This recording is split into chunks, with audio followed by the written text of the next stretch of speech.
Doctor ortho Ayurvedic oil and capsule, अब दर्द भी घुटने टेकेगा। कानून व्यवस्था पर धामी सख्त दिए कड़े निर्देश, कानून व्यवस्था से कोई समझौता नहीं। चंपावत में मनरेगा मसले पर कांग्रेस का फूटा गुस्सा, कलेक्ट्रेट कूच पर पुलिस से भिड़ंत, शांतिपूर्ण प्रदर्शन को रोकने पर भड़के कांग्रेसी। टिहरी गढ़वाल में व्यापार मंडल ने किया बाजार बंद, प्रशासन से मेले को सुचारू रूप से चलवाने की उठाई मांग।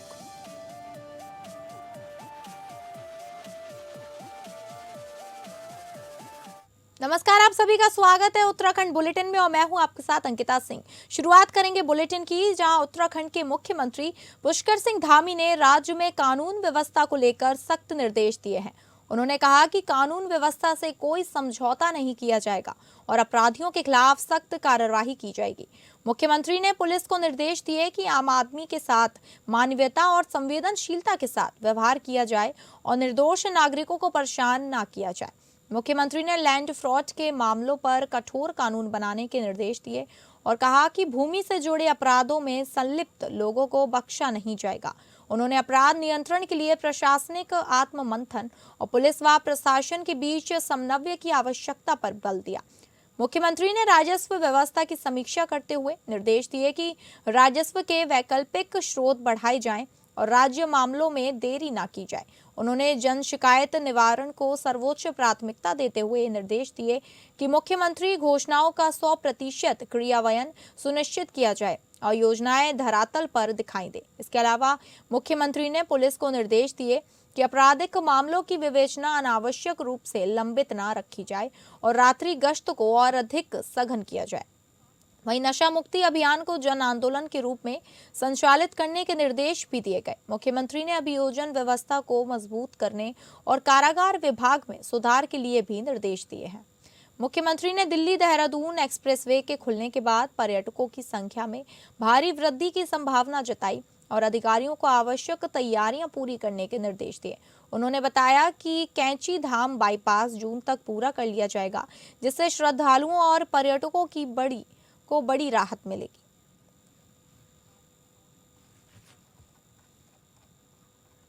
केंद्रीय वित्त मंत्रालय द्वारा प्रस्तुत नवीनतम बजट पर मुख्यमंत्री पुष्कर सिंह धामी ने प्रेस वार्ता करते हुए इसे विकसित भारत के संकल्प को पूरा करने वाला और देश के हर वर्ग की आकांक्षाओं को पूरा करने वाला बताया। उन्होंने कहा कि प्रधानमंत्री नरेंद्र मोदी के नेतृत्व में यह बजट लोकल फॉर वोकल को मजबूती देता है, लोक कल्याणकारी है तथा इस बजट में राज्यों की परिस्थितियों और अपेक्षाओं के अनुरूप नीतिगत प्रावधान किए गए हैं। मुख्यमंत्री ने विशेषतः उत्तराखंड के संदर्भ में बजट को महत्वपूर्ण करार दिया और कहा कि इस पर्वतीय राज्य के लिए इंफ्रास्ट्रक्चर, पर्यटन, कृषि, उद्योग तथा युवा व महिला सशक्तिकरण संबंधी प्रावधानों का समावेश किया गया है। मुख्यमंत्री धामी ने यह भी रेखांकित किया कि बजट को राज्यों की विविधता व विशेष जागरूकता की जरूरतों को ध्यान में रखकर डिजाइन किया गया है, जो संघीय ढांचे में एक संयोजन की भूमिका दर्शाता है। अभी सुझाव हम लोग ले रहे हैं और अभी 7 तारीख को मैं खुद ही एक बड़ी बैठक होने वाली है इसको बजट को लेकर, जिसमें लोग हर वर्ष अपने सुझाव देते हैं और जन जन की सरकार जन जन के द्वारा ये कार्यक्रम चल ही रहा है। उसको 20 दिन और विस्तारित कर दिया है। लगभग मुझे लगता है कि 5 लाख के लगभग आवेदन अभी तक उसमें मिल चुके हैं और दूर दराज के क्षेत्रों में जाकर सरकार के सभी प्रशासनिक विभागों ने बहुत शानदार तरीके से लोगों की जो समस्याएं हैं उनके समाधान का काम किया है और जो छूट गए हैं, जो अभी रह गए हैं, इसलिए उस कार्यक्रम को 20 दिन के लिए आगे बढ़ाया है। 20 दिन अभी और तेजी से कार्यक्रम चलेगा।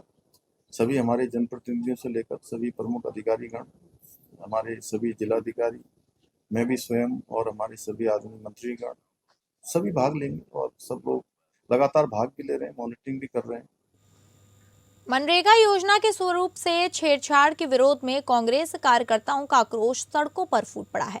पूर्व घोषित कार्यक्रम के तहत कांग्रेस जिला अध्यक्ष चिराग फर्तियाल के नेतृत्व में कार्यकर्ता जिला कलेक्ट्रेट की ओर कूच कर रहे थे, लेकिन पुलिस ने उन्हें रास्ते में ही जबरन रोक दिया।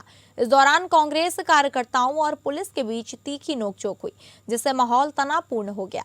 स्वयं जिलाध्यक्ष फर्तियाल पुलिस से भिड़ गए। प्रदर्शन में शामिल पूर्व विधायक हिमेश खरकवाल और पूर्व दर्जा राज्य मंत्री निर्मला गहतोड़ी ने सरकार पर सीधा हमला बोलते हुए कहा कि शांतिपूर्ण लोकतांत्रिक जुलूस को रोकना भाजपा सरकार की तानाशाही मानसिकता को उजागर करता है। उन्होंने आरोप लगाया कि रोजगार देने वाली मनरेगा योजना को कमजोर कर गरीब मजदूर और ग्रामीण जनता से उनका हक छीना जा रहा है। कांग्रेस नेताओं ने केंद्रीय बजट को भी गरीब विरोधी और जन विरोधी बताते हुए कहा कि भाजपा सरकार हर मोर्चे पर जनता को ठगने का काम कर रही है। उनका कहना था कि बजट में आम आदमी को कोई राहत नहीं दी गई है और अब मनरेगा जैसी योजनाओं को बदलकर सरकार मजदूरों की रोजी रोटी पर सीधा वार कर रही है। 4 दर्जन से अधिक कांग्रेस कार्यकर्ता मौजूद रहे। हालात को संभालने के लिए एसडीएम सदर अनुराग आर्या भी मौके पर मौजूद रहे और पहुंचे। आंदोलनकारियों को समझाने का प्रयास किया, लेकिन कांग्रेस कार्यकर्ता सरकार के खिलाफ नारेबाजी करते रहे। कांग्रेस नेताओं ने साफ चेतावनी दी कि यदि मनरेगा के साथ की जा रही छेड़छाड़ बंद नहीं की गई तो जिला स्तर से लेकर राज्य स्तर तक आंदोलन और तेज किया जाएगा।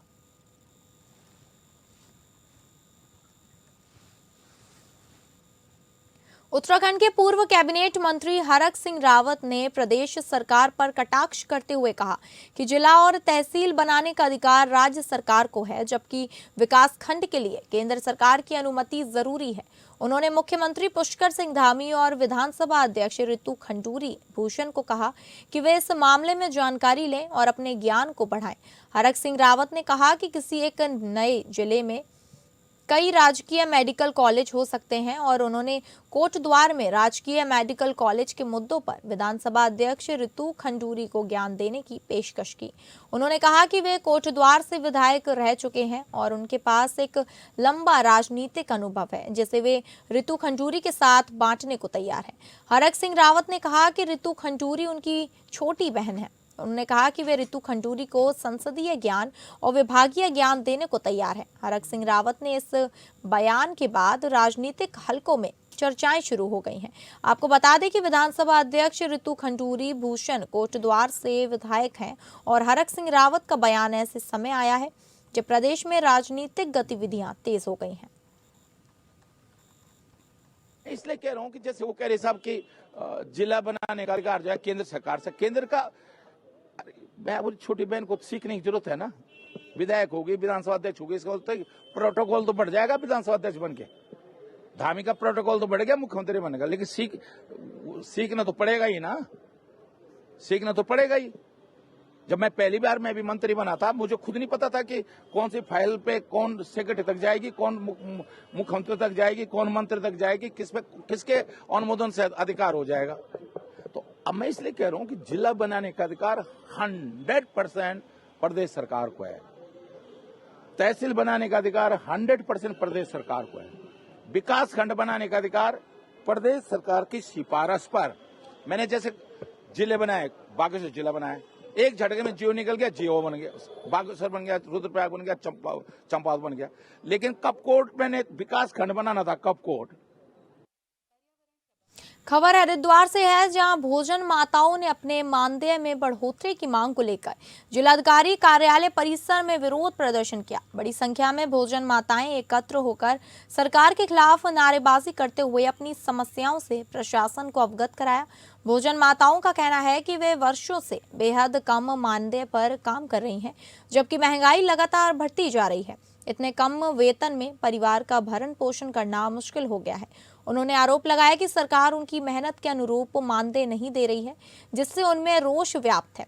प्रदर्शन कर रही भोजन माताओं ने तत्काल वृद्धि करने, समय पर भुगतान सुनिश्चित करने तथा उन्हें सामाजिक सुरक्षा सुविधाएं देने की मांग की। भोजन माताओं ने चेतावनी दी कि यदि उनकी मांगों पर शीघ्र सकारात्मक कार्रवाई नहीं की गई तो वे आंदोलन को और तेज करने के लिए मजबूर होंगी।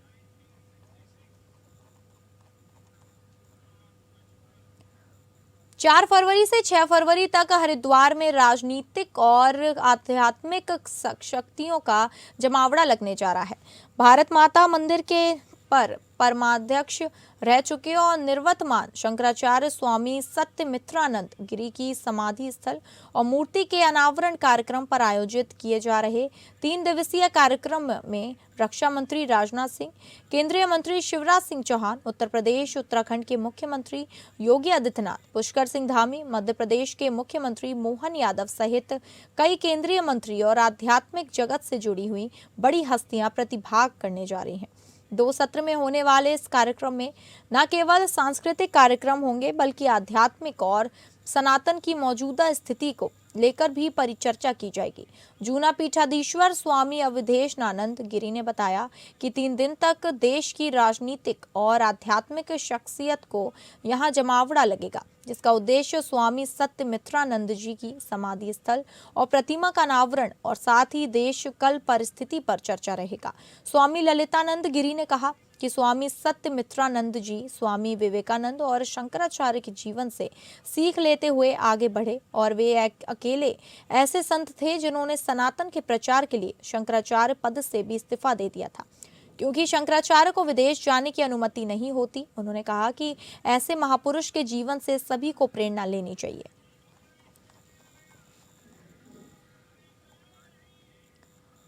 उत्तराखंड के चंपावत जिले में आग की 2 अलग-अलग घटनाओं में 2 परिवारों को भारी नुकसान हुआ है। जड़ा कुलेठी गांव में एक मकान जलकर राख हो गया, जबकि लोहा घाट के पाटन गांव में एक गौशाला आग में जल गई। ग्रामीणों और दमकल विभाग की कोशिशों के बावजूद आग पर काबू पाने में देर हुई, जिससे नुकसान बढ़ गया। प्रशासन ने मौके पर पहुंचकर स्थिति का जायजा लिया और प्रभावित परिवारों को राहत देने का आश्वासन दिया है।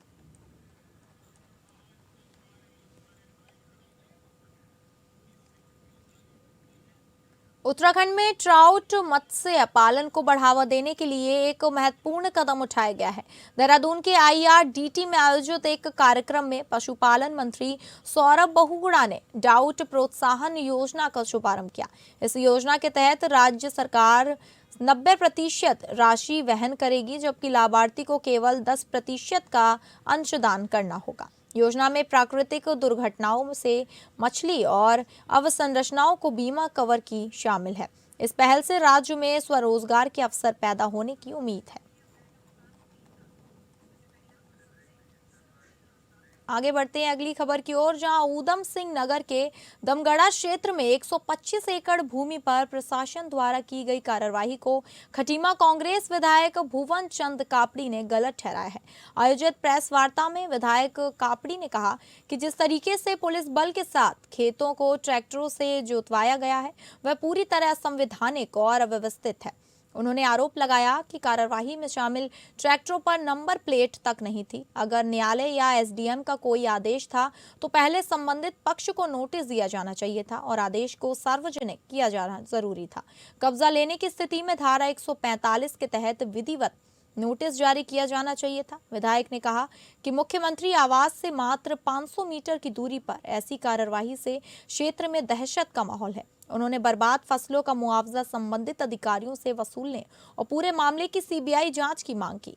इस मुद्दे को विधानसभा में उठाने की बात भी कही है।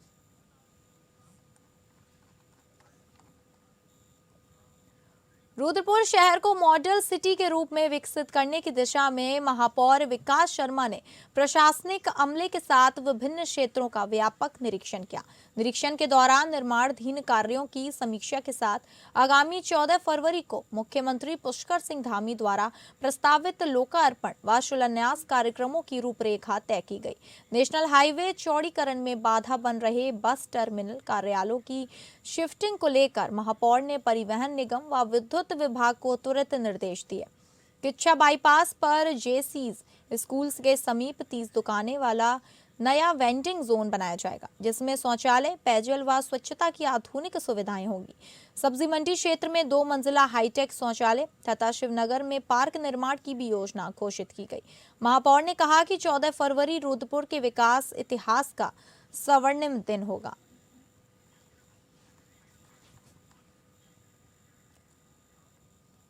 टिहरी जनपद के लंबगांव में नगर पंचायत द्वारा लगाए गए मेले के विरोध में व्यापारी एकजुट हो गए। नगर पंचायत अध्यक्ष रोशन रांगड़ के खिलाफ आक्रोश जताते हुए व्यापारियों ने बाजार बंद रखा। सूचना पर पहुंचे तहसीलदार आनंद पाल की मध्यस्थता से सहमति बनी कि 7 दिवसीय मेला अब केवल 5 दिन चलेगा। व्यापारियों ने आगे भी मेले का विरोध किया करने की बात कही, जबकि नगर पंचायत अध्यक्ष ने प्रशासन से मेले को सुचारू रूप से चलवाने की मांग की। व्यापार मंडल अध्यक्ष राजीव पंवार ने बताया कि नगर पंचायत ने व्यापार मंडल की अनदेखी की है। इसके बाद व्यापार मंडल को धरना प्रदर्शन के लिए विवश होना पड़ा। व्यापार मंडल के बिना जानकारी के नगर पंचायत अध्यक्ष द्वारा मेला शुरू करवा दिया गया, जिसके बाद व्यापार मंडल ने विरोध किया और व्यापार मंडल मेले का पूरा विरोध करता है।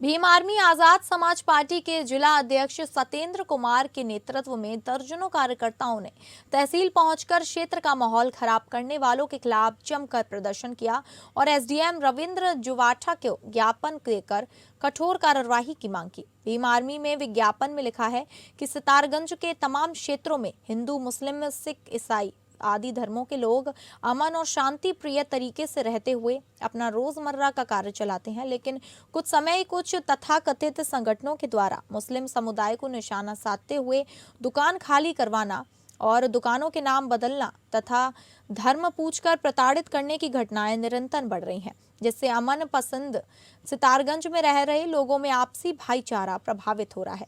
शक्ति फॉर्म में फेरी के दौरान एक 60 वर्षीय बुजुर्ग को धर्म पहचान कर सोशल मीडिया पर आधार कार्ड के नाम पर प्रताड़ित किया गया, जिस वजह से वह बुजुर्ग डरे सहमे हुए कुछ दिनों से शक्ति फॉर्म में एक विशेष समुदाय के लोगों को टारगेट करते हुए उनकी दुकानें खाली कराने और उनको पुनः दुकान न खोलने को लेकर कुछ संगठनों के द्वारा डराया धमकाया जा रहा है। मुझे आशंका है कि हिंदू और मुस्लिम में जहर घोलने का कार्य कुछ चंद लोगों द्वारा किया जा रहा है। प्रशासन उन लोगों को चिन्हित करते हुए ठोस कार्यवाही करे जिससे सितारगंज और आसपास के लोग आपसी भाईचारा में अमन और चैन से आपस में मिलकर रह रहे हैं।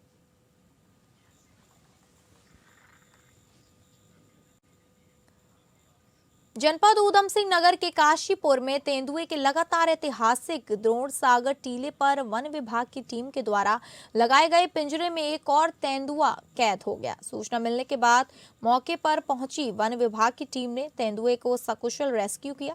पिछले काफी समय से काशीपुर के द्रोणा सागर टीले पर तेंदुए की दस्तक देखी जा रही थी, जिसके बाद अब तक 1 महीने के भीतर 3 गुलदार पिंजरे में आ चुके हैं। देर शाम तक तेंदुआ फिर एक बार वन विभाग के लगाए गए पिंजरे में कैद हो गया। तेंदुए के पकड़े जाने से टीला परिसर और आसपास के क्षेत्रों में फैली दहशत कम हो गई। तेंदुए को पकड़ने में वन कर्मचारियों ने अहम भूमिका निभाई। वन विभाग की सतर्क रणनीति के बाद टीले पर एक के बाद एक तेंदुए को सुरक्षित रूप से पिंजरे में कैद किया गया। बताया जा रहा है कि द्रोणा सागर टीला क्षेत्र में लंबे समय से तेंदुए की आवाजाही बनी हुई थी। समय समय पर तेंदुए के दिखाई देने से न केवल किले में कार्यरत कर्मचारियों बल्कि आसपास के रिहायशी इलाकों में भी रहने वाले लोगों में भी भय का माहौल था। पहले भी तेंदुए की मौजूदगी को लेकर कई शिकायतें सामने आ चुकी हैं। तेंदुए के पकड़े जाने के बाद कर्मचारियों और स्थानीय लोगों ने राहत की सांस ली। वन विभाग की ओर से आगे की कार्यवाही की जा रही है।